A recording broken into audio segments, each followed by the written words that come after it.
You want to play? Remember to play fair by turning off mobile devices during the show. Ringing, buzzing, texting, and taking photos distracts everyone in the theater. If you want to connect with other Fringers after the show, please use the hashtag WPGFringe. Thanks and enjoy the show.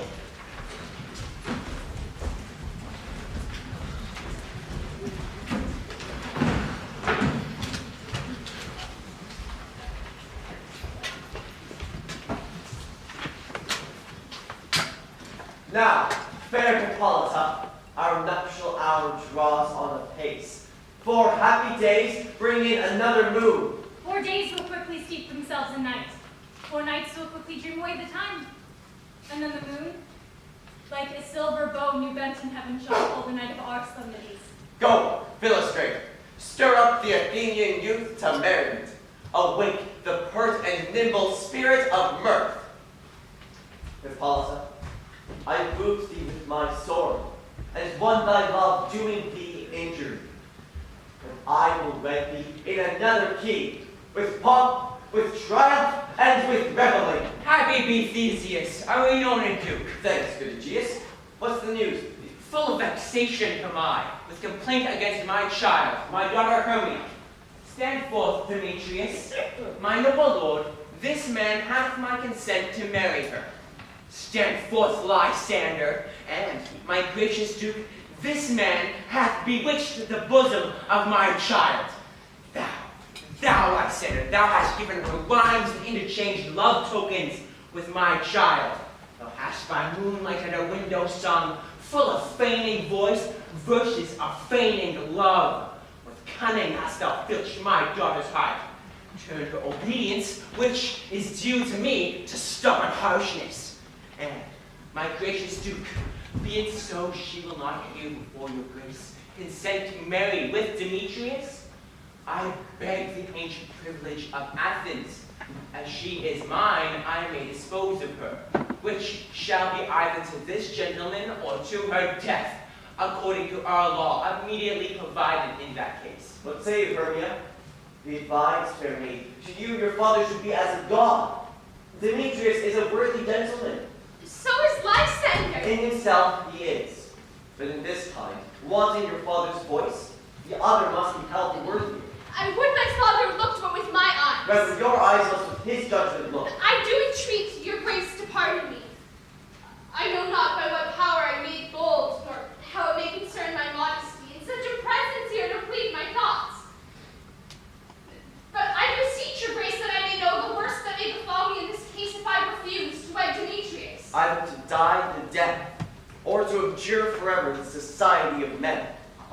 Therefore, fair Hermia, question your desires, know of your youth, examine well your blood, whether, if you yield not to your father's choice, you can endure the livery of a nun.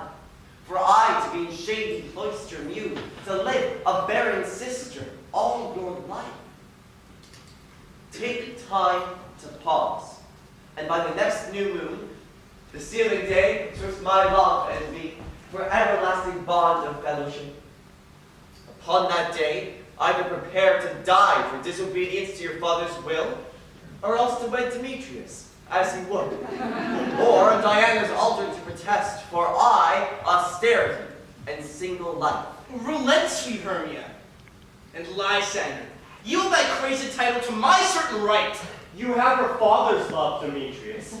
Let me have Hermia's. Do you marry him? Scornful Lysander! Shoot, he hath my love, and what is mine, my love shall render him. And she is mine, and all my right of her I do estate unto Demetrius. I am, my lord, as well derived as he, as well possessed. My love is more than his. My fortunes in every way as fairly ranked, if not with vantage as Demetrius's. And, which is more than all these boasts can be, I am beloved of beauty's Hermia. Why should not I then prosecute my right? Demetrius, all about it to his head, made love to Adair's daughter, Helena, and won her soul. And she, sweet lady, dotes, devoutly dotes. Don't deny adultery upon the spotted and incontinent. I must confess that I have heard so much, and with Demetrius thought to have spoke thereof. But being over full of self-affairs, my mind did lose it. But Demetrius, come, and come, Egeus, you shall go with me. I have some private schooling for you both. For you, fair Hermia, look you arm yourself to fit your fancies to your father's will, or else the law of Athens yields you up, which by no means you may extenuate, to death, or to a vow of a single life. Come, my Hippolyta. What cheer, my love? How now, my love? Why is your cheek so pale? How chance the roses there do fade so fast? Be like one for rain, which I can well beteem from the tempest of my eyes. Ay me. For aught that I could ever read, could ever hear by tale or history, the course of true love never did run smooth. But either it was different in blood, Oh, spite! Too high to be enthralled to low. or else misgaffed in the respect of years. Oh, cross! Too old to be engaged to young. Or else it stood upon the choice of friends. Oh, hell! Choose love by another's eyes. Or if there were sympathy in choice, war, death, or sickness did lay siege to it, making it as momentaneous as sound, swift as a shadow, short as any dream. If then true lovers have ever been crossed, it stands as an edict in destiny. A fair persuasion. Therefore, hear me, Hermia. I have a widow aunt, a dowager of great revenue, and she hath no child. From Athens is her house remote 7 leagues, and she regards me as her only son. There, gentle Hermia, may I marry thee, and to that place the sharp Athenian law cannot pursue us. Oh, my good Lysander! I swear to thee by Cupid's strongest bow, by his best arrow with the golden head, tomorrow truly will I meet with thee. Keep promise, love. Look, here comes Helena. The gods speed, fair Helena, whither away? Call you me fair? Fair again unsay. Demetrius loves your fair. Oh, happy fair. Sickness is catching. Oh, favor so yours that I catch fair Hermia ere I go. Teach me how you look, and with what art you sway the motion of Demetrius' heart. I frown upon him, yet he loves me Oh, still. that frown to teach my smile such skill. I give him curses, yet he gives me love. Oh, my prayers could such affection The move. more I hate, the more he follows The me. more I love, the more he hateth me. His falling Helena is no fault of mine. None but your beauty. Would that all were mine. Take comfort. He no more shall see my face. Lysander and I will fly this place. Helen, to you our minds we will unfold.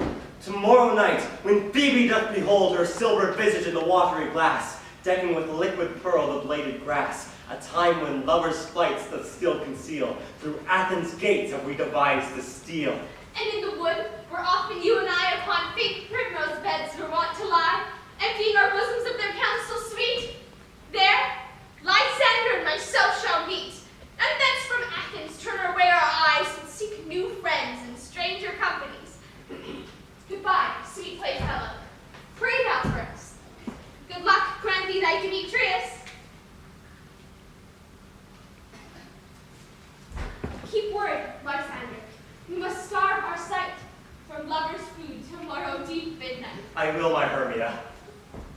Helena, adieu. As you on him, Demetrius dote on you.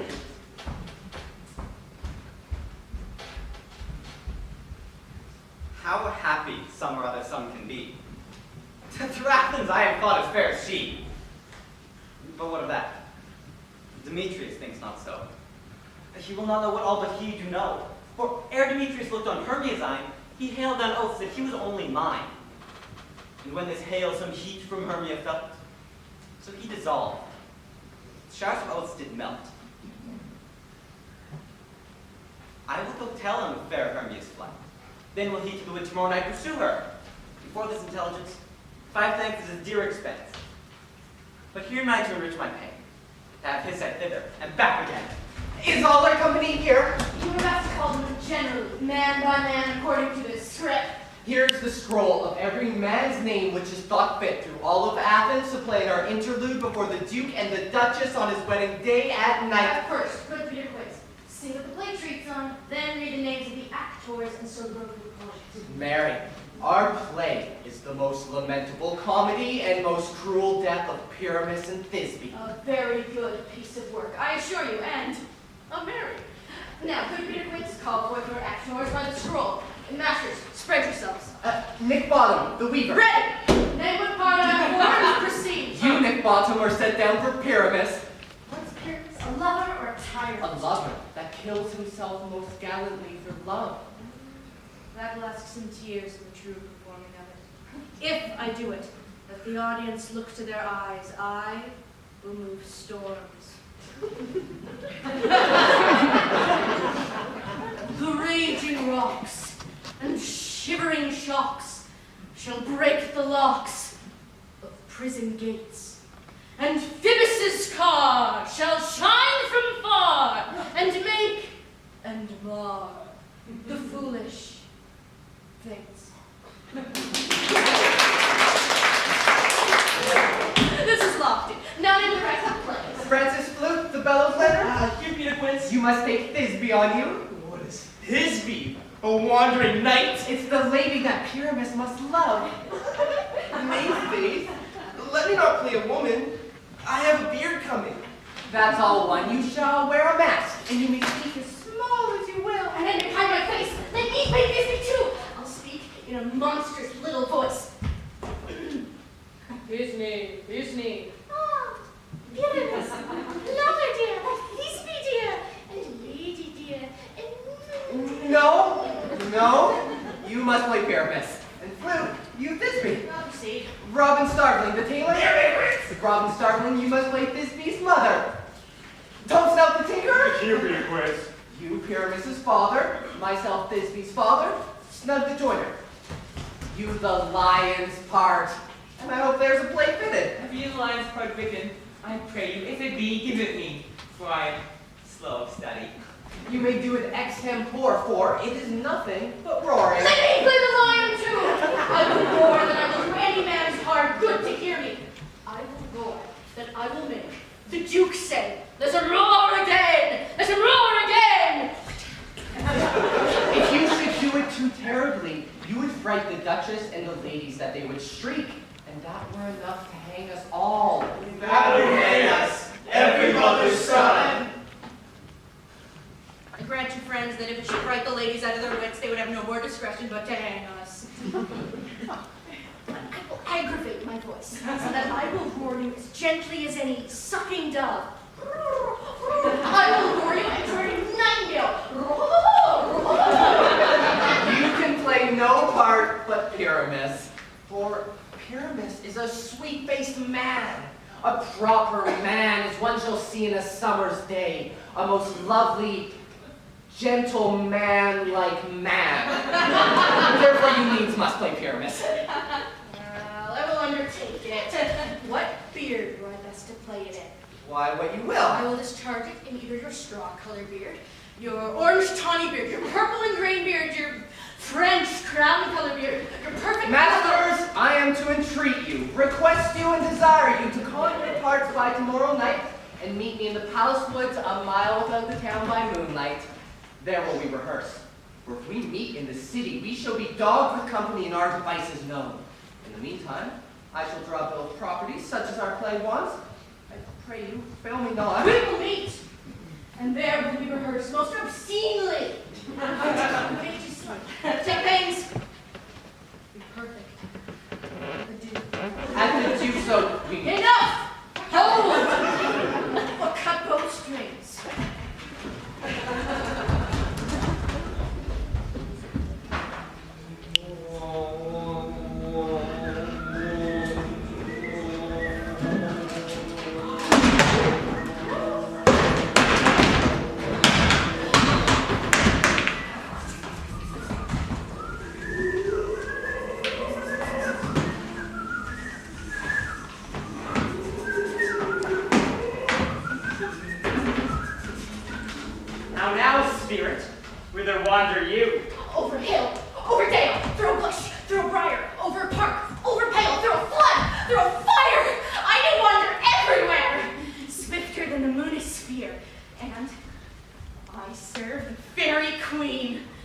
dew her orbs upon the green. Farewell, thou love of spirits, I'll be gone. Our queen and all our elves come here anon. The king doth keep his revels here tonight. Take heed the queen come not within his sight. For Oberon is passing fell and wrath, because that she is her attendant hath a lovely boy, stolen from an Indian king. She never had so sweet a changeling. And jealous Oberon would have the child, knight of his train, to trace the forests wild. But she, perforce, withholds the loved boy, crowns him with flowers, and makes them all her joy. And now they never meet in grove or green, by fountain clear or spangled starlight sheen. But they do square at all their elves for fear, creep into acorn cups and hide them there. Either I mistake your shape in making quite, or else you are that shrewd and knavish sprite called Robin Goodfellow. Are not you he that friends the maidens of the villagery, those that hobgoblin call you, and sweet Puck? You do their work, and they shall have good luck. Are not you he? Thou speakst right. I am that merry wanderer of the night. I jest to Oberon and make him smile when I a fatted fiend and horse beguile, neighing in the likeness of a filly foal. And sometime lurk I in gossip's bowl, in very likeness of a roasted crab. And when she drinks, against her lips I bob, and on her brother dew lap pour the ale. The wisest dad, telling the saddest tale, sometime for 3-foot stool mistaketh me. Then snip I from her bum, down and topples she, and Taylor cries and falls into a cough. And then the whole choir hold their hips and laugh, and waxen in their mirth and knees and swear. A merrier hour was ever wasted there. But room fairy, here comes Oberon. And here my mistress. That he were gone. Ill met by moonlight, proud Titania. What, jealous Oberon? Your fairy skip hence. I forsworn his bed and company. Terror, rash wanton! Am not I thy lord? Why art thou here? Come from the furthest step of India? But that, forsooth, your bouncing Amazon, your buskin mistress, and warrior love to Theseus must be wedded. And you come to give their bed joy and prosperity. How canst thou thus? For shame, Titania. Lest my credit with Hippolyta, knowing I know thy love to Theseus. These are forgeries of jealousy. And never since the middle summer spring met we on hill, on dale, forest, or mead, by paved fountain, or by rushy brook, or beachen margin of the sea, to dance our ringlets to the whistling wind. But with thy brawls thus disturbed our sport. This spring, this summer, their chiding autumn, angry winter changed their wonted liveries. And the mazed world by their increase knows not which is which.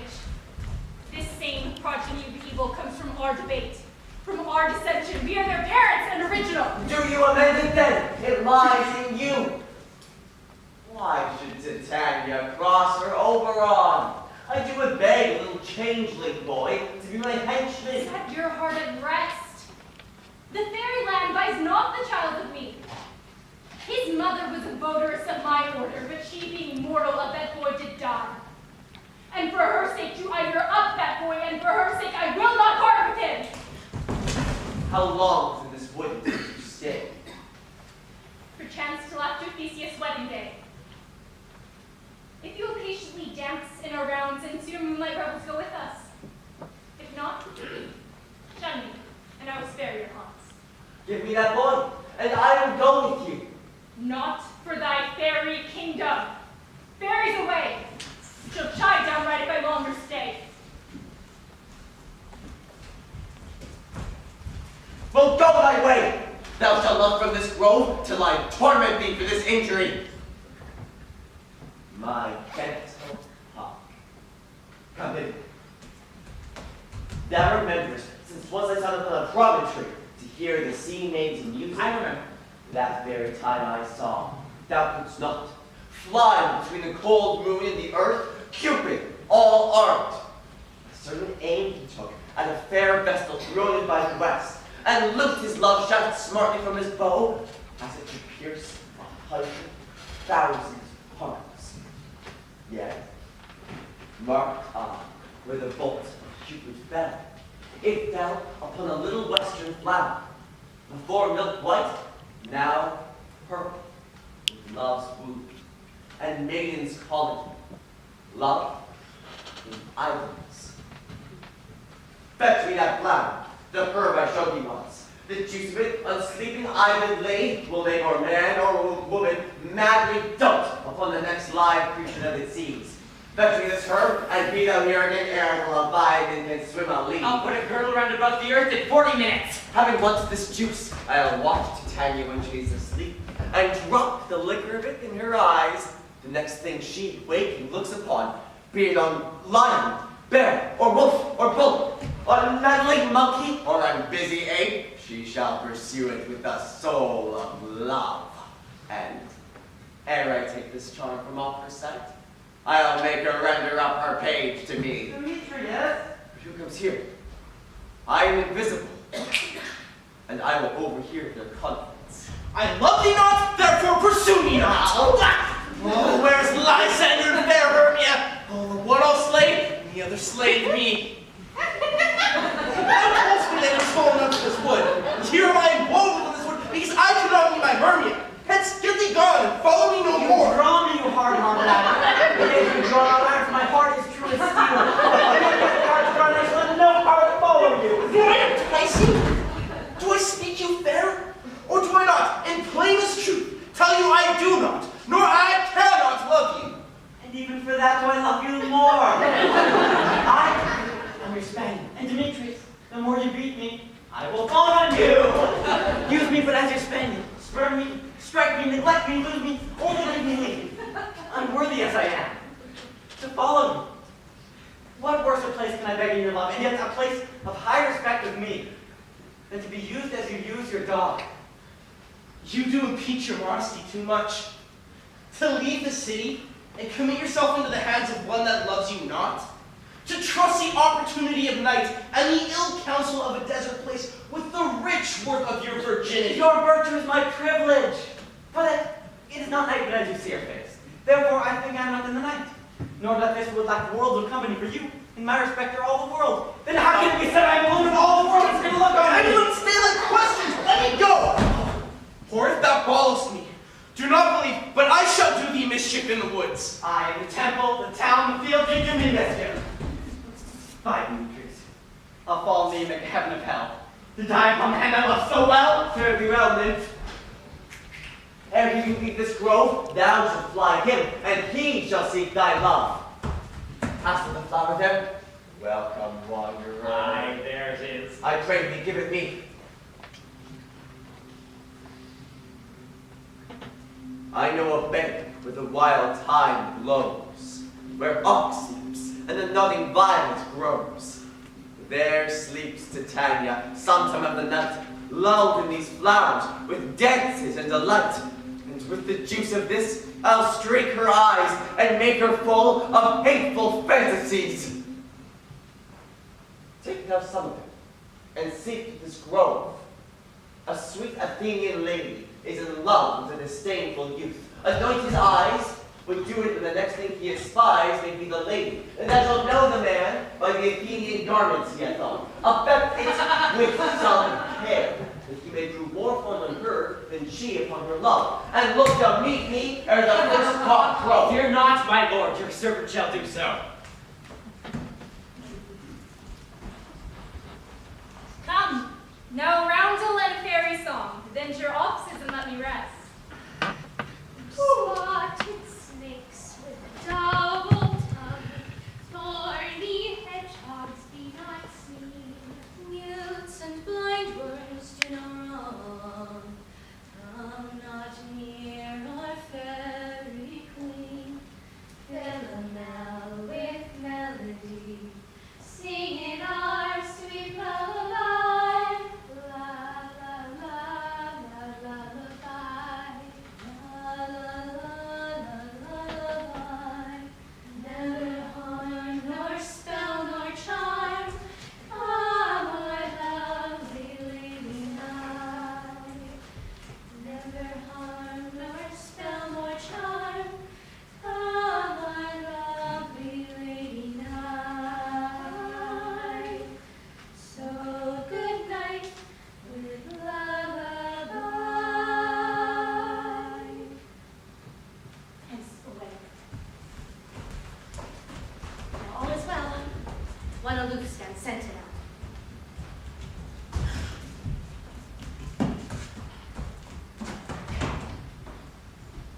What thou seekst when thou dost wake, do with thy true love take.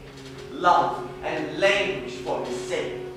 Be it ounce, or cat, or bear, hard or boar with bristled hair, in thy eye that shall appear when thou wakest, it is thy dear. Wake, when some vile thing is near.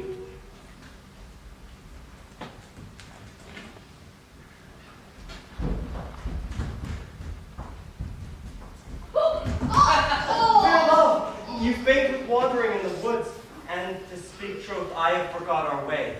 We'll rest us, Hermia, if you think it good, and tarry for the comfort of the day. Be it so, Lysander. Find you go to bed, for I upon this bank will rest my head. One turf shall serve as a pillow for us both. One heart, one bed, two bosoms, and one troth. Nay, good Lysander, for my sake, my dear, lie further off. Do not lie so near. Oh, take the sense, sweet, of my innocence. Love takes the meaning in love's conference. But, gentle friend, for love and courtesy, lie further off. In human modesty, such a separation may well be said becomes a virtuous bachelor to me. Thy love ne'er alter to thy sweet life end. Amen, amen to that fair prayer, say I. And then end life when I end loyalty. Here is my bed. Sleep give thee all his rest. With half that wish, the wisher's eyes be pressed. Through the forest I have gone, but Athenian found I none, on whose eyes I might approve this flower's force and stirring love. I can silence! Who is he? Weeds of Athens he doth wear. This is he, my master said, despised the Athenian maid. And here's a maiden, sleeping sound on the dank and dirty ground. Pretty soul. She durst not lie near this lack love, this kill courtesy. Sure, upon thy eyes I throw all the power this charm doth owe. When thou wakest, that love forbid, sleep his seat on thy eyelid. So awake when I am gone, for I must now to Oberon. Still kill me, sweet Demetrius. I charge thee hence! Ah! And do not haunt me thus! Wilt thou darkling leave me? Do not so. Oh, stay on my peril. I alone will go. Oh, and let a breath in this fond chase. But who's here? Lysander. On the ground. Dead or asleep, I see no blood, no wound. Lysander, if you live in, sir, awake. And run through the fire I will for thy sweet sake. Transparent Helena, nature shows art that through thy bosom makes me see thy heart. Where is Demetrius? Oh, how big a word is that vile name to perish on thy soul. Say not so, Lysander, say not so. What though he love your Hermia, Lord? What though? That Hermia still loves you, then be content. Content with Hermia? No. I do repent the tedious minutes I have with her spent. Not Hermia, but Helena I love. Who would not change a raven for a dove? Wherefore was I to this keen mockery born? When at your hand did I deserve this scorn? It's not enough. It's not enough, young man. I can never, no, nor never can deserve a sweet look from Demetrius' eye, but you must flout my insufficiency. Good troth, you do me wrong. Good sooth, you do. Such a disdainful man of me to woo. But fare you well. Perforce, I must confess, I thought you, Lord, of more true gentleness. The lady one man refused, shall not therefore be abused.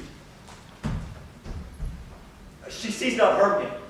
Hermia, sleep thou there, and never mayst thou come Lysander near.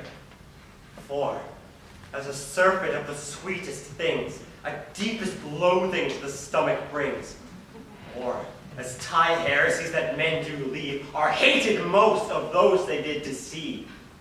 So thou, my serpent, and my heresy, of all be hated, but the most of me. And, all my powers, address your love and might to honor Helen and to be her knight. Help me, Lysander, help me, or do thy best to pluck this crawling serpent from my breast. I mean, for pity, what a dream was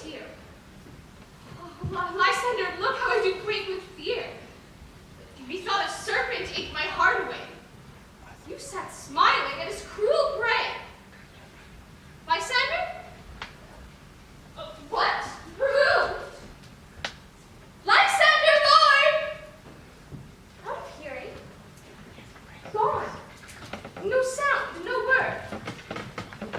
Alack! Speak, and if you hear, speak of all loves, I swoon almost with fear! No? Then I perceive you all not nothing. Either death or you all find immediately. Are you all met? Pass. And here is a marvelous convenient place for our rehearsal. This green plot shall be our stage. This hawthorn brake our tiring house, and we will do it in action as we will do it before the Duke. Peter Quince. What sayest thou, Billy Bottom? There are things in this comedy of Pyramus and Thisbe that will never please. First, Pyramus must draw a sword to kill himself, which the ladies cannot abide. How answer you that? By like a perilous fear. I believe it was leave the killing out when all is done. Wait. I have advice to make all well. Write me a prologue, and let the prologue seem to say, we will do no harm with our swords, and that Pyramus is not killed indeed. And for the more better assurance, tell them that I, Pyramus, am not Pyramus, but Bottom, the weaver. So put them out of fear. Well, we will have such a prologue, and it shall be written in 8 and 6. Nope. Make it 2 more. Let it be written in 8 and 8. Will not the ladies be afeard of the lion? I fear it, I promise you. You want to consider with yourselves that to bring in, God shield us, a lion among ladies is a most dreadful thing, for there is not a more fearful wild fowl than your lion living, and we ought to look to it. Therefore, another prologue must tell he is not a lion. Nay, he must name his name, and half his face must be seen through the lion's neck, and he himself must speak through it, saying thus, or to the same defect, ladies, or fair ladies, I would entreat you, or I would request you, or I would wish you, not to fear, not to tremble, my life for yours. You think I come hither as a period of my life? No, I know such thing. I am a man. Apparently, he doesn't name his name and told him plainly he is Snug the joiner. Well, it shall be so. There is 2 hard things. That is, to bring moonlight into a chamber. For you know, Pyramus and Thisbe meet by moonlight. Doth the moon shine the night we play our play? A calendar. Look at the almanac. Find out who shine. Yes? It does shine at night. Why then, we may leave a casement of the great chamber window where we play open, and the moon may shine in at the casement. Aye. Or else one must come in with a bush of thorns and a lanthorn and say he comes to disfigure or to present the person of moonshine. Then there's another thing. We must have a wall in the great chamber. For Pyramus and Thisbe says the story to talk through a chink in the wall. Yeah, you can never bring in a wall. What say you, Bottom? Some man or other must present wall! And let him have some loam, or some plaster, or some rough cast about him to signify wall. And let him hold his fingers. Thus! To that cranny shall Pyramus and Thisbe whisper. If that may be, then all is well. Come, sit down, every mother's son, and rehearse your parts. Pyramus, you begin. When you've spoken your speech, enter into that break, and so everyone according to his cue. What Hampton homespun that we swagger in here? So near the cradle of the queen.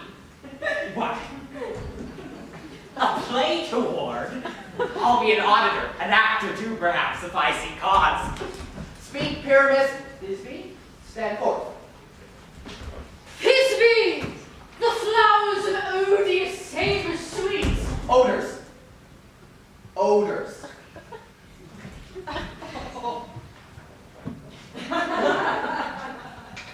Odors, savor sweet. So hath thy breath, my dearest Thisbe, dear. But hark! The voice. Stay thou but hear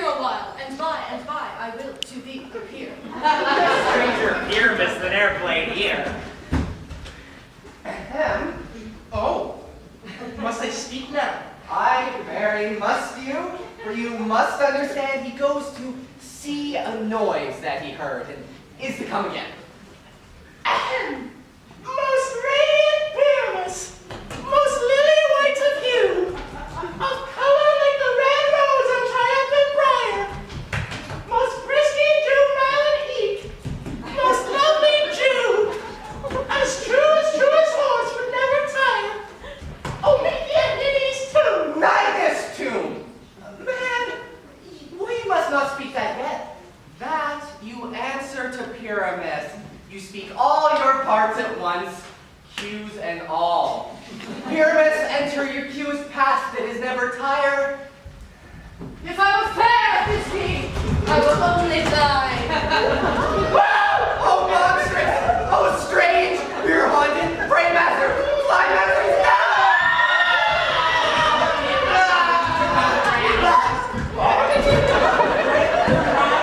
Sometime we'll oversell things, sometime a half. Oh, red, this bear, sometime a flower.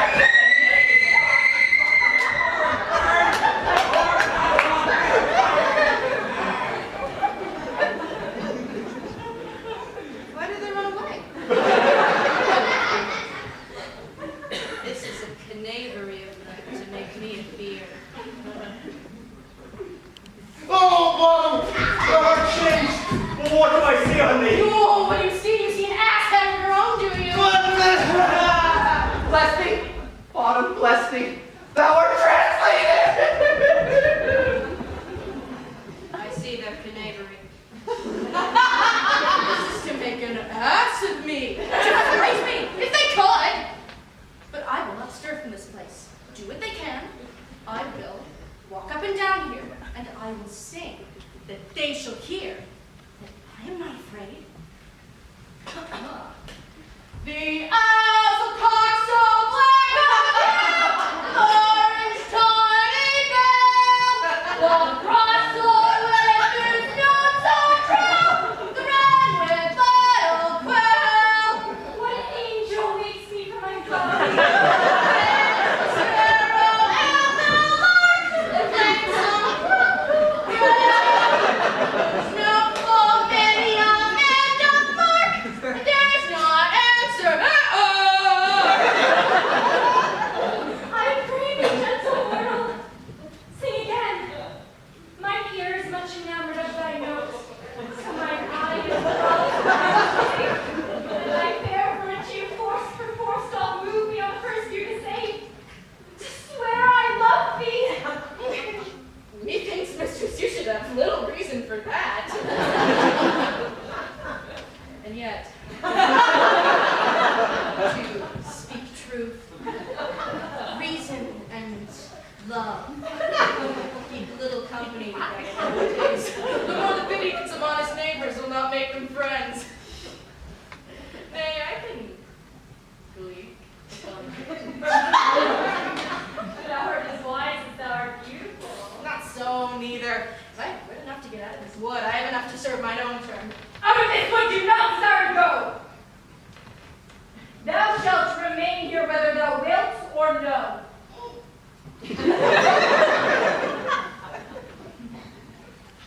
I'm a spirit of no common race. This summer still doth tend upon my estates, and I do love thee. Therefore, go with me. I'll give thee fairest to attend on thee. Peaseblossom, cobweb, moth, and mustard seed. Ready? And I. Where shall we go? Be kind and courteous to this gentleman. Hop in his walks and gambol in his eyes. Feed him with apricots and dewberries, purple grapes, green figs, and mulberries. The honey bags steal from the humble bees, and for night tapers crop their waxen thighs and light them in the fiery glow of his eyes. To have my love, to bed into her eyes. Nod to mouths, and do courtesies. Hail, mortal! Hail, hail. Hail. I cry your worship's mercy heartily. I beseech your worship's name. Cobweb. Good. Master Cobweb, I shall desire your better acquaintance.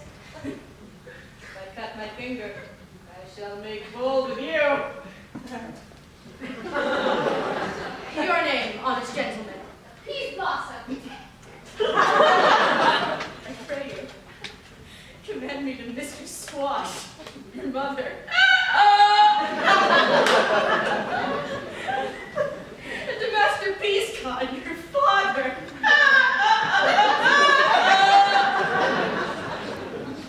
I shall desire your better acquaintance too. Your name, I beseech you, sir. Mustard seed. Ah. Good Master Mustard Seed, I know your patience well. For many of the same cowardly, giant-like ox thief hath devoured many a gentleman of your house. I promise you, your kindred had made my nice water around now. I shall desire more better acquaintance of you too, good Master Mustard Seed. Come, wait upon him. Lead him to my bower. The moon methinks looks with a watery eye, and when she weeps every little flower lamenting some enforced. Tie up my love's tongue. Bring me beside them.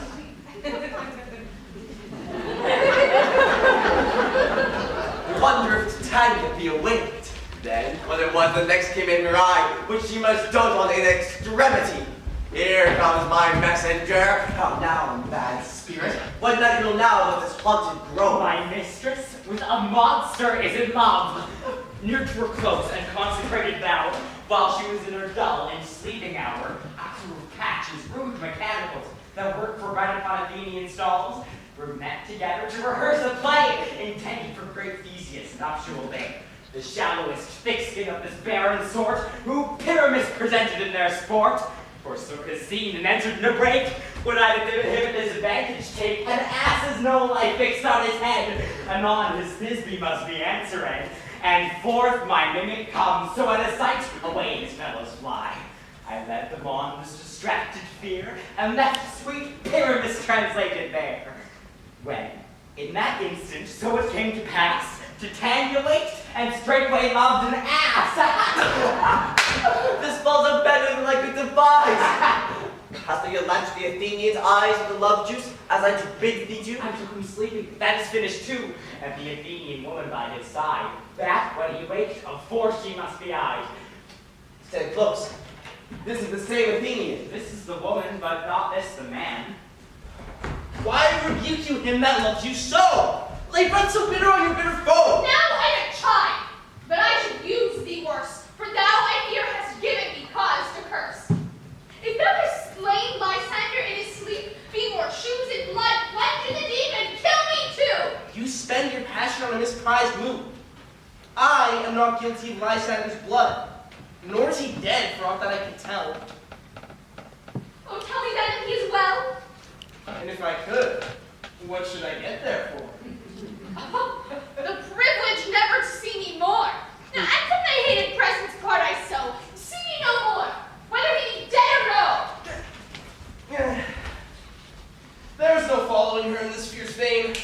Oh, here therefore a while I will remain. What hast thou done? Thou hast mistaken quite, and laid the love juice on some true love's sight. Of thy misprision must perforce ensue some true love turn, and not a false turn to Then truth. fate or rules that one man holding troth, a million veil, confounding oath on oath. About the wood, swifter than the wind, and Helena of Athens look thou find. Of fancy Egyptians, and pale of cheer, with sighs of love that costs the fresh blood dear. By some illusion, look thou bring her here. I'll charm his eyes against she doth appear. I go, look how I go, swifter than arrow from the Tartar's bow. Flower of this purple dye, hit with Cupid's archery, sink in apple of his eye. When his love he doth espy, let her shine as gloriously as the Venus of the sky.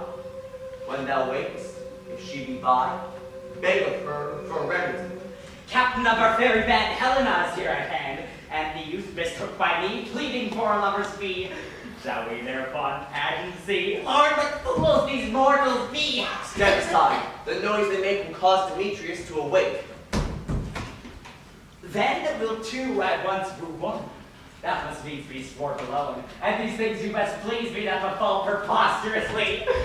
Why should you think that I should woo in scorn? Scorn and derision never come in tears. Look, when I bow, I weep, and vows so born in their nativity all truth appears. How can these things in me seem scorn to you, bearing the badge of faith to prove them true? You advance your cunning more and more. When truth kills truth, oh devilish holy fray. These vows are Hermia's. Will you give her o'er? Weigh oath with oath, and you will nothing weigh. Your vows to her and me, put in 2 scales, will even weigh. Both as light as tails. I had no judgment when to her I swore. No, in my mind, I would give her o'er. Demetrius loves her, and he loves not you. Oh, Helena, goddess, nymph, perfect, divine. What, my love, shall I compare to thine eye? Crystal is muddy, oh how ripe in show. Thy lips, those kissing cherries tempting grow. Oh, let me kiss this princess of pure white, the seal of bliss, oh spite. Oh, hell. I see you are all bent to set against me for your merriment. If you were civil and knew courtesy, you would not do me that much injury. Can you not hate me, as I know you do with much joy and souls to mock me too? You are both rivals, and love Hermia. Now both rivals to mock Helena. You are unkind, Demetrius. Be not so, for you love Hermia. This you know I know, and here, with all goodwill, with all my heart, and Hermia's love, I do yield you up my part. And yours to Helena, whom I do love and will do so till my death. What is mockery, graceful idle breath? Lysander, Oh, keep that Hermia. I will none. If ever I loved her, all that love is gone. My heart to her is a guest. Why sojourn, and now it is to Helen. Home returned, there to remain. Helen, it is not so. Disparage not, wait, thou dost not know. Lest on thy peril thou will buy it dear. Look where that love comes. Yonder is thy dear. Thou art not by my eye, Lysander, found my ear. I think it brought me to thy sound. But why unkindly dost thou leave me so? Why should he stay, whom love doth press to go? What love to press Lysander from my side? Lysander's love, that would not let him bide. Fair Helena, who more engilds the night than all you fiery O's and eyes of light. Why seek'st thou me? Cannot this make thee know the hate I bear thee made me leave thee so? You speak not as you think. It cannot be. Lo! She is one of this confederacy. Now I perceive they have conjoined all 3 to fashion this false sport in spite of me. Injurious Hermia. Most ungrateful maid, have you conspired? Have you with these contrived to bait me with this foul derision? I am amazed at your passionate words. I scorn you not. It seems you scorn me. Have you not said Lysander, as in scorn, to follow me and praise my eyes and face, and make your other love, Demetrius, who even but now did spurn me with his foot to call me goblins? Nymph, divine and rare, precious, celestial? I understand not what you mean by this. I do. Persever, counterfeit sad look, make mouths upon me when I turn my back. Wink at each other, hold the sweet jest up. This farewell carriage shall be chronicled. If you have any pity, grace, or manners, you cannot make me such an argument. But very well. 'Tis partly my own fault. Death or absence soon shall remedy. Stay, gentle Helena, hear my excuse, my love, my life, my soul, fair Helena. Speak, not scorn her so. Helen, I love you. I my life I do. I swear by that which I will lose for thee, to prove him false that says I love thee not. I say I love thee more. If thou sayest so, withdraw and prove it too. Quick, come. Lysander, break to tense on this. Why are you grown so rude? What changes this sweet love? Thy love! Out, tawny Tartar! Out, loathed medicine! Hated potion! Hence! Demetrius, I'll keep my word with thee. I would have had your bond, for I perceive a weak bond holds you. I'll not trust your word. What? Should I strike her, hurt her, kill her dead? Although I hate her, I'll not harm her so. What? Can you do me greater harm than hate? To hate me? Wherefore? My news, my love, am I not Hermia? Are you not Lysander? I am as fair now as I e'er were. Since night you loved me. Why then, since night you left me. Well, will you left me then? Good for him! What can I say? I, by my life,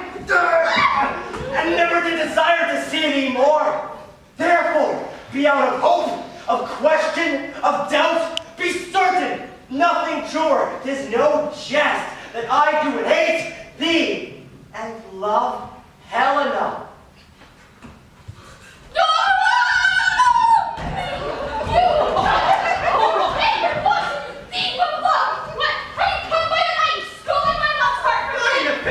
Have you no honesty, no maiden shame, no touch of bashfulness? What? Will you tear impatient dances from my gentle tongue? Fie, you counterfeit, you puppet, you! Puppet? Why so? Aye, that way goes the getting. Now I perceive she hath made compare between our statures. And with her personage, her tall personage, her height, forsooth, she hath prevailed with him. What? Are you grown so high in his esteem because I am so dwarfish and low? How low am I? Thou painted make whole. Speak! Yet how low am I? I am not yet so low, but that my nails can reach into thine eyes! I'm right named my covenant. Because she is something lower than myself. Hark! Lower again!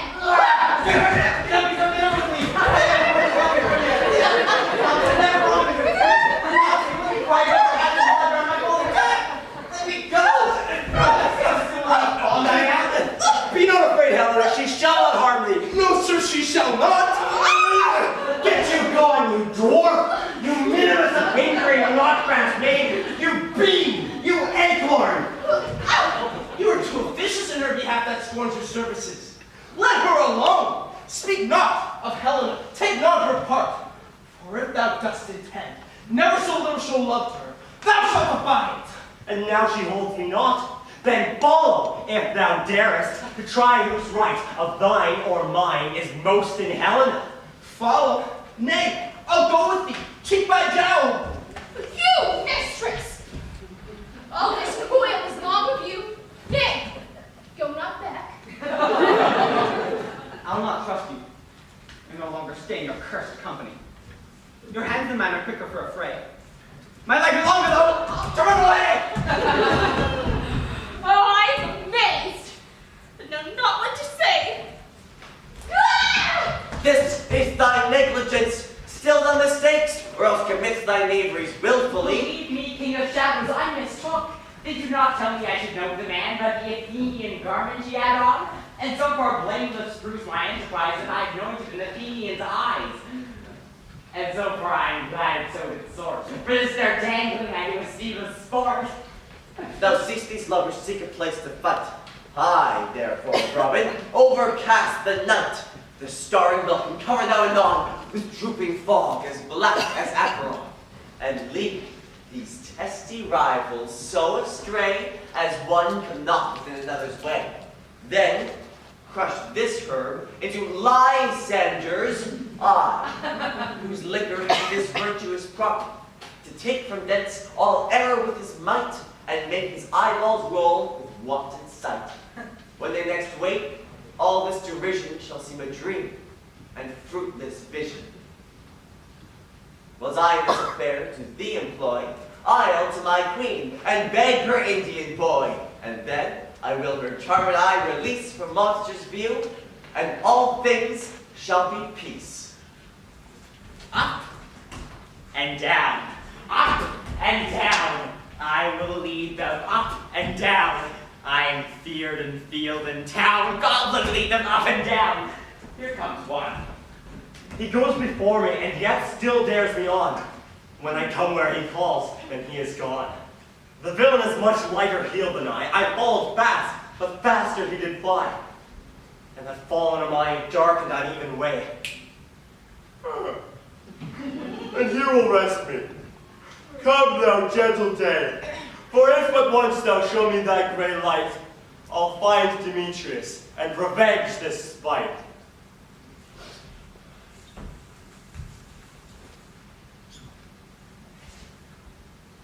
Ha ha ha, coward! Why comest thou not? Well, abide me if thou darest!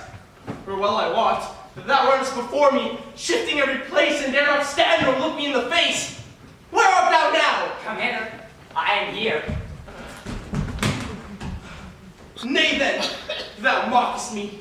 Thou shalt buy this if ever I thy face by daylight see. Oh, now go thy way. Fate constraineth me, and I will measure out my length on this cold bed. My days approach, look to me, Mr. A long and tedious night await thy hour. Shine comfort from the east that I may back to Athens from these that my poor company detest. Oh, and sleep sometimes shuts up sorrow's eye, stealing me a while from mine own company.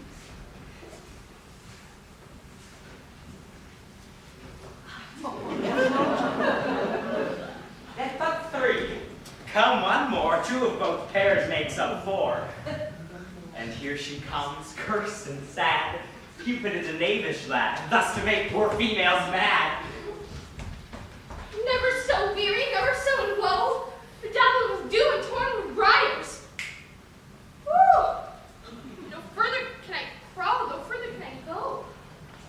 My legs can keep no pace with my desires. Here will I rest till the break of day. Heaven's shield Lysander if they meet a fray.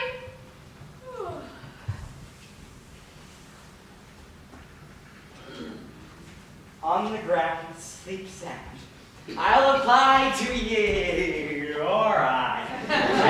Lover remedy.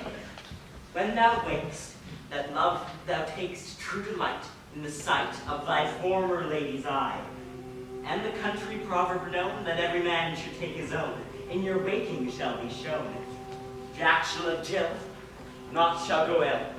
The man shall have his mare again, and all will be well. Come, sit thee down upon this flowery bed. Will I thy amiable cheeks do coy, stick musk roses in thy sleep smooth head, and kiss thy fair large ears, my gentle joy. Where's mustard seed? Ready? Give me your neath, good monsieur. I pray you leave your courtesy. What's your will? Nothing but to help me to scratch my head. I must to the barber, monsieur, for methinks I am marvelously hairy about the face, and I am such a tender ass. If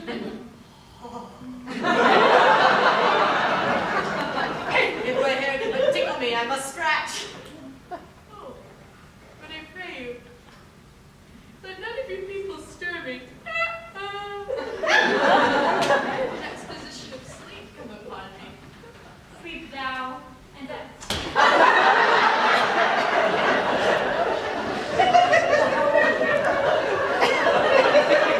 sleep thou. Mary, be gone, and be always away. So doth the wood vine the sweet honeysuckle gently entwist. The female ivy soon rings the barky fingers of the elm. Oh, how I love thee. Lord, dote on me. Welcome, good Robin. Seest thou this sweet sight? Or dotage now, I do begin to pity. For, meeting her of late behind the wood, seeking sweet favors for this hateful fool, I did not break her and fall out with her. For she, his hairy Templeton and rounded, was pouring of fresh and fragrant flowers. I then did ask of her changeling child, which straight she gave me, and her fairy sent to bear him to my bower in fairyland. And, now I have the boy, I will undo this hateful imperfection of her eyes. And gentle Puck, take this transformed scalp from off the head of this Athenian swain, that, he awaking when the other do, may all to Athens back again repair, and think no more of this night's accidents. There's the fierce vexation of a dream. But first, I will release the fairy queen.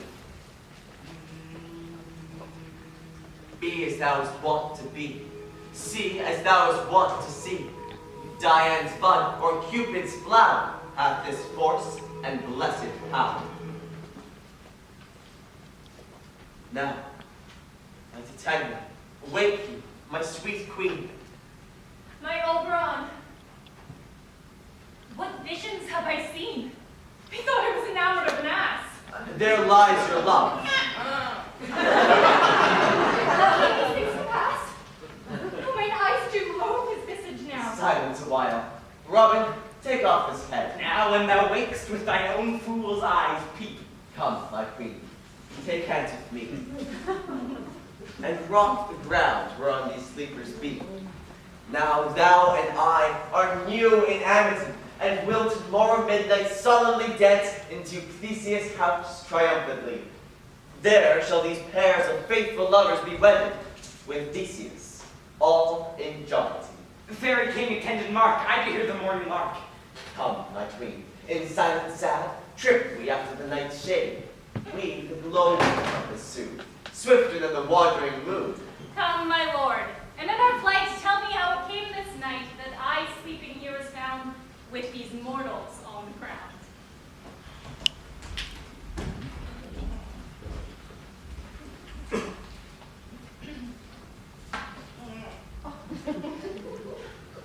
When my cucumbers call me, my next is just very pyramus. Oh! Peter Quince? Flip the bellows vendor? Snout the tinker? Starveling? God's my life. Stolen hence and left me asleep.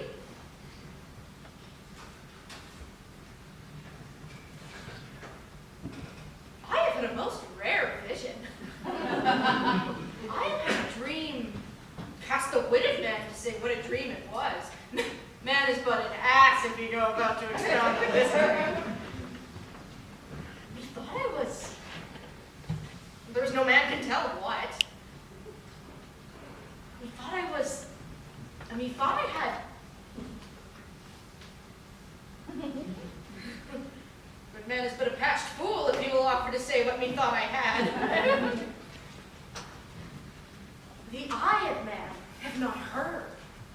The ear of man have not seen. Man's hand is not able to taste, his tongue to conceive, nor his heart to report what my dream was. I will get Peter Quince to write a ballad of this dream, and it shall be called Bottom's Dream. Because it hath no bottom. Now sing it, and the latter end of a play before the Duke. Peradventure, to make it the more gracious, I will sing it at her death.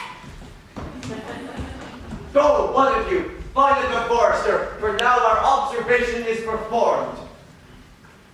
But soft, what nymphs are these? My lord, this is my daughter you are asleep. But speak, Egeus, is not this the day that Hermia should give answer of her choice? It is, my lord. Good morrow, friends! Pardon, my lord. I pray you all stand up. I know you two are rival enemies. How comes this gentle concord in the world, that hatred is so far from jealousy to sleep by hate, and fear no enmity? My lord, I shall reply amazedly, half sleep, half waking, for I cannot truly say how I came here. But as I think me, for truly would I speak. But now I do bethink me, so it is. I came with Hermia hither. Our intent was to be gone from Athens, where we might, without the peril of the Athenian law. Enough! Enough, my lord! You have enough! I beg the law upon his head! They would have stolen away, they would! Demetrius, thereby to have defeated you and me! You are the wife of me of my consent that she should be your wife! My lord, fair Helen told me of their stealth, of this their purpose hither to this wood, and I, in fury, hither followed them. Fair Helena in fancy following me. But, my good lord, I wot not by what power, but by some power it is, my love to Hermia melted as the snow. It seems to me now as a remembrance of an idol god, which in my childhood I did dote upon. and all the virtue of my heart. The object and pleasure of my eye is only Helena. To her, my lords, I betrothed heiress on Hermia, but like in sickness did I loathe this food. But as in health, come to my natural taste, and now I do wish it, love it, long for it, and will forevermore be true to it. Fair lovers, you are fortunately met. Of this discourse we shall hear more anon. Egeus, I will overbear your will.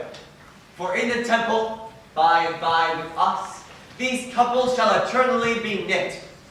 And since the morning now is something worn, our purposed hunting shall be set aside. Away with us to Athens. 3 and 3 will hold a feast in great solemnity.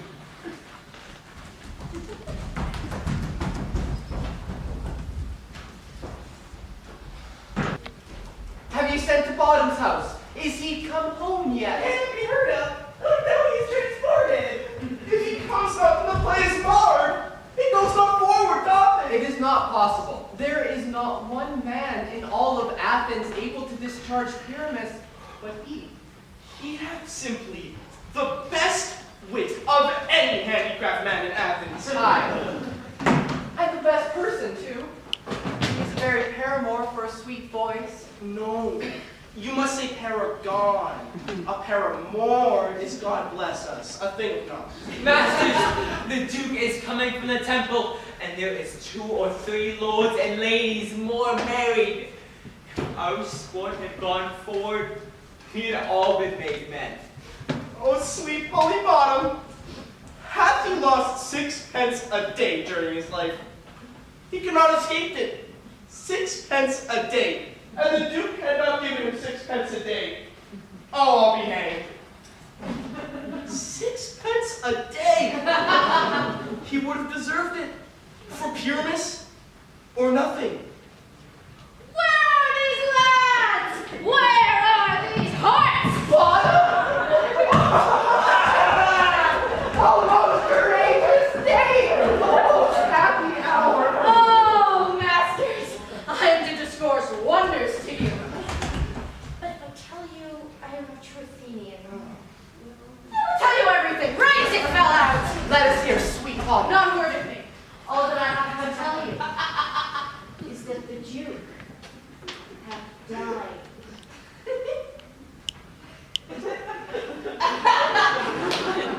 Get your apparel together! Good strings to your beard, new ribbons for your coats. Meet presently in the palace and let every man look over his part. Short and long if it is, our play is preferred! Yes! No more words. Away! Go! Away! 'Tis strange, my Theseus, that these lovers speak of. More strange than true. I never may believe these antic fables, nor these fairy toys. But all the stories of the night told over, know their minds transfigured so together, more witness it than fancy's images composed to something of great constancy. Here come the lovers, full of joy and mirth. Joy, gentle friends, joy and fresh days of love accompany your hearts. More than to us, wait in your royal walks, your board, your bed. Come now, what masks, what dances shall we have to wear away this long age of 3 hours between our after supper and bedtime? Call Philostrate. Dear mighty Theseus, Say, what encouragement have you for this evening? What mask, what music? How shall we beguile the lazy time, if not with some delight? there is a brief how many sports are right. Make choice of which your highness will see first. The battle with the centaurs, to be sung by an Athenian eunuch to the harp. We'll none of that. A tedious brief scene of young Pyramus and his love Thisbe. Very tragical mirth. Merry and tragical? Tedious and brief? Why, that is hot ice and wondrous strange snow. How shall we find the concord of this A discourse? play there is, my lord, some 10 words long, which is as brief as I have known a play. But by 10 words, my lord, it is too long. Which, when I saw reverse, I must confess, I made mine eyes water. But more merry tears the passion of loud laughter never shed. And we will hear it. No, my noble lord, it is not for you. I will hear that play. For never anything can be amiss when simpleness and duty tender it. Go, bring them in. And take your places, ladies. I love not to see wretchedness overcharged and duty in a service perishing. Why, gentle, sweet, you shall hear no such thing. He says they can do nothing of this kind. The kinder we to give them thanks for nothing. Our sport shall be to take what they mistake. So please your grace, the prologue is addressed. Let them approach. Gentles, perchance you wonder if this show will wonder on till truth makes all things plain. This man is Pyramus. Ah! If you would know this beauteous lady, Thisbe is certain. This man with lime and rough cast doth present wall. Vile wall which keep these lovers sunder, and through walls chink poor souls there content to whisper. At the which, let no man wonder, this man with lanthorn, dog, and bush of thorns presenteth moonshine. For, you'll know, by moonshine that these lovers think no scorn to meet at Ninus' tomb. There to woo. This grisly beast, which Lion by name, the dress of Thisbe coming first by night did scare away, or rather did affright. And as she fled, her mantle she did fall, which Lion vile with bloody mouth did stain. Anon comes Pyramus, sweet youth and tall, and finds his trusty Thisbe's mantle slain. Whereat, with bloody, blameful blade, he bravely broaches boiling, bloody breast. And Thisbe, tarrying in mulberry shade, his anger drew and died. For all the rest, let lion, moonshine, wall, and lovers twain at large discourse, while here they do remain.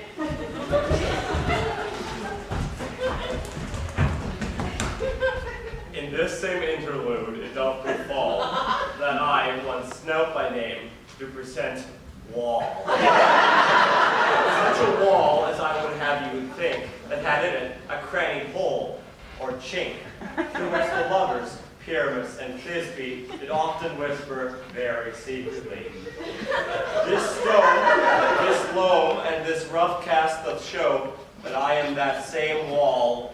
The truth is so. And this, the cranny is, right and sinister, through which the fearful lovers are to whisper. Desire line and hair to speak better. Pyramus draws near the wall. Silence. Grim of night! Oh, night! With you so black! Oh, night! Whatever our day is not. Oh, night!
fly her through the wall, and you shall see, it will fall past, I told you. Yonder she comes.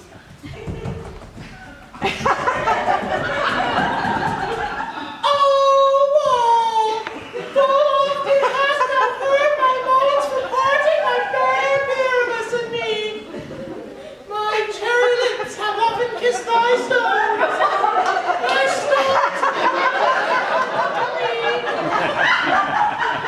I see a voice! Now the light check to spy, and I can see my Thisbe's face. Thou art my love, my thee. See what thou wilt, I am thy lover's race, and like the mender am trusty still. And I love Helen till the fates me kill. Not Shapeless to Procrus was so true. As Shapeless to Procrus, I take you. No, kiss me through the hole of this body. Oh, my kiss the walls falling out your Wilt thou it, ninny's doom meet me straight away? Tie life, tie death, I come without delay.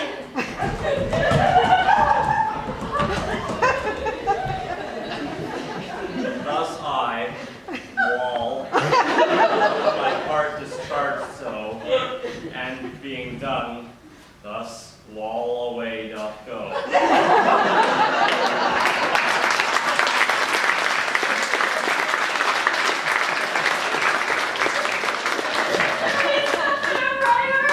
If we imagine no worse of them than they themselves, they may pass for excellent men. Here come two noble beasts, and a man and a lion. You ladies, you, whose gentle hearts do fear the smallest monstrous mouse that creeps on floor, may now perchance both quake and tremble here, when lion, luff in wildest rage doth roar. Then know that I, one Snug the joiner, am a lion fell, nor else no lion's dam. For if I should as lion come in strife into this place, 'twere pity on my life. This lanthorn doth the horn and moon present. He should have worn the horns on his head. He is no crescent, and his horns are invisible within the circumference. This lanthorn doth the horn and moon present. Myself, the man in the moon, who seem to be. This is the greatest error of all the rest. The man should be put into the ledger. How else is it the man in the moon? All I have to say is, tell you that this lanthorn is the moon. I, the man of the moon. This thorn bush, my thorn bush. This dog.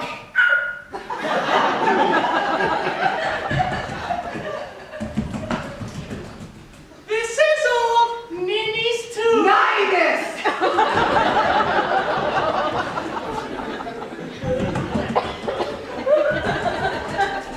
This is old Ninny's tomb.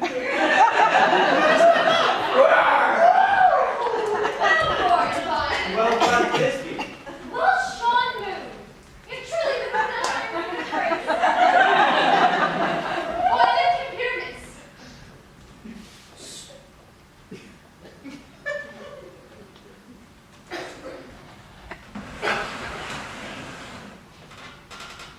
Sweet moon, I thank thee for thy sunny beams.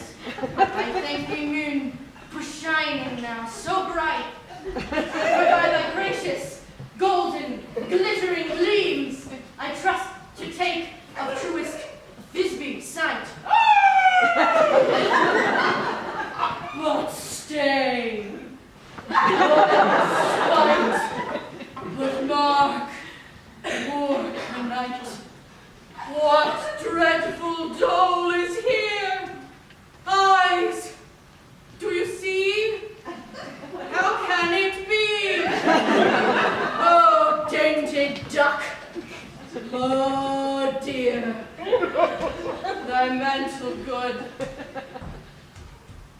What?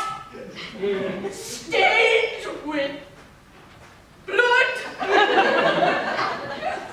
Approach, ye furies fell. Come, come, cut thread and thrum, quail, cry.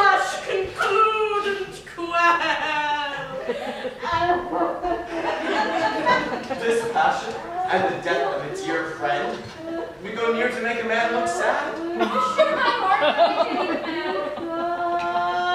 Wherefore, nature, didst thou lion's frame? Since lion and file hath here deflowered, my dear. Which is... No.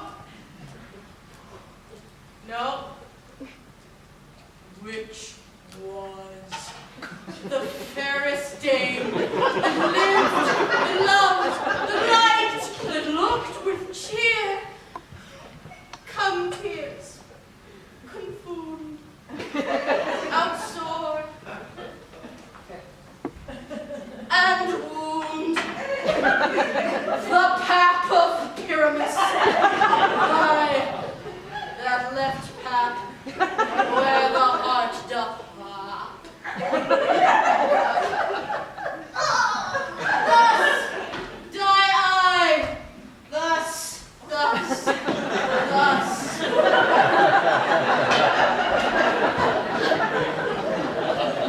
Now am I dead. Now am I fled. My soul is in the sky. Tongue, loose thy light. Moon, take thy flight. Now, die.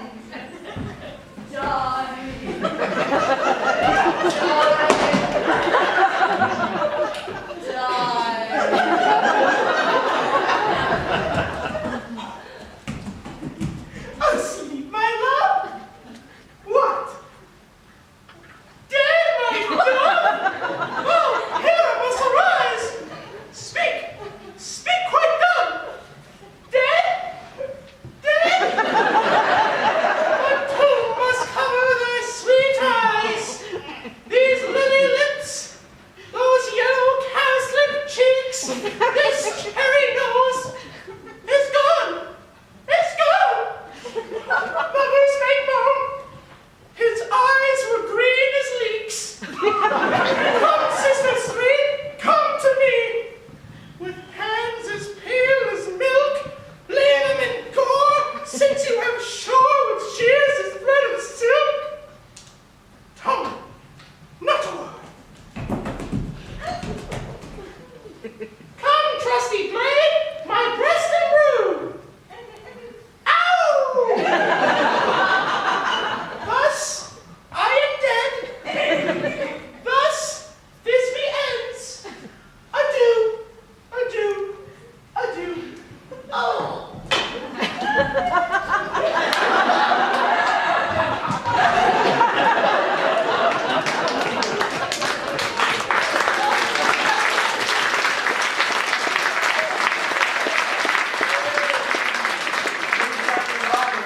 Bury the dead. I wall, too. No, I assure you, the wall is down that parted their fathers. Will it please you to hear an epilogue or to see a burgomask between two of our company? No epilogue, I pray you. Your play needs no excuse. But us, your burgomask, let your epilogue alone.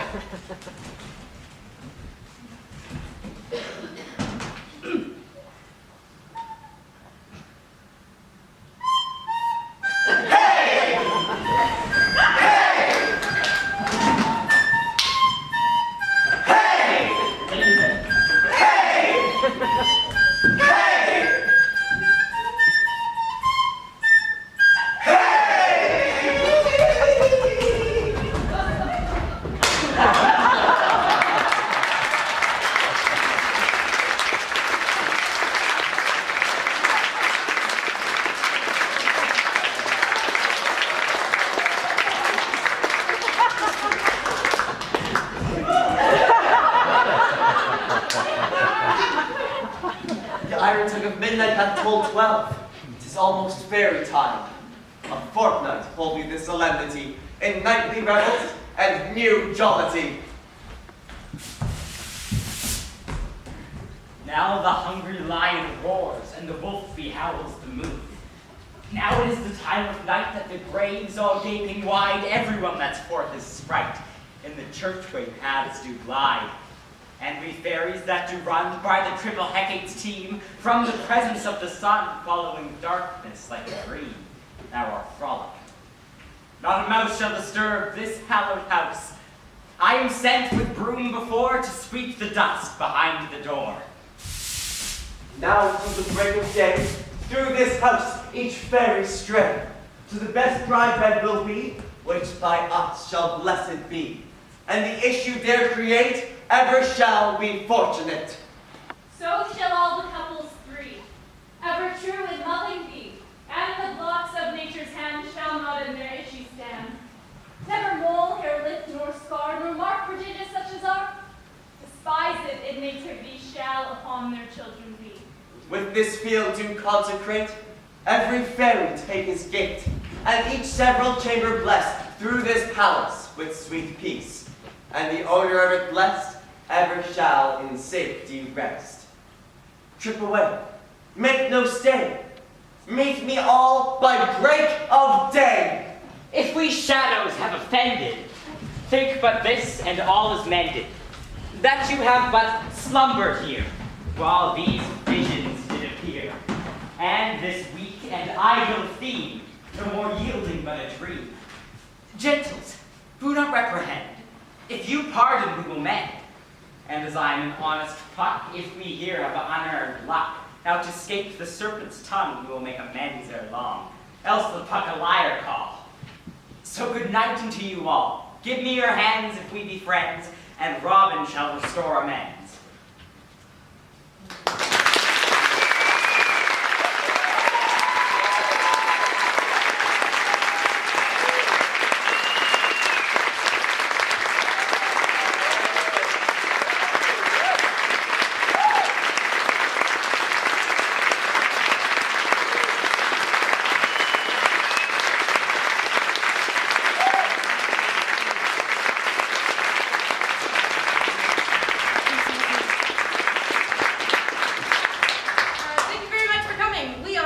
Hedgehogs. If you're bottom, we're the Knavish Hedgehogs.